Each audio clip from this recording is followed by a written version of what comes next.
கோவை வாளையாறு பகுதியில் யானைகள் உயிரிழப்பு குறித்து ஆய்வு மேற்கொண்ட கேரள தமிழக வனத்துறை அதிகாரிகள் யானைகள் ரயில் பாதையை கடந்து செல்ல தற்காலிக நடவடிக்கைகள் மேற்கொள்ளப்படும் என தெரிவித்துள்ளார்.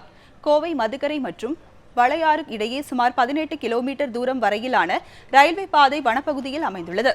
கடந்த 1 மாதத்தில் மட்டும் இந்த ரயில் பாதை அமைந்துள்ள பகுதிகளை கடக்க முயற்சித்த 3 யானைகள் ரயிலில் அடிபட்டு உயிரிழந்தன. இதனிடையே யானைகள் உயிரிழப்பதை தடுக்கும் வகையில் தமிழக கேரள வனத்துறை மற்றும் ரயில்வே அதிகாரிகள் வாளையாறு பகுதியில் ஆய்வு மேற்கொண்டனர்.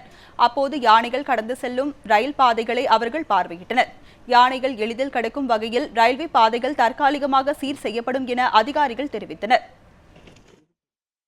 எலிஃபண்ட் வந்துட்டு ஃபெசிலிட்டேட் ஃபார் ஈஸி மூமெண்ட்டு.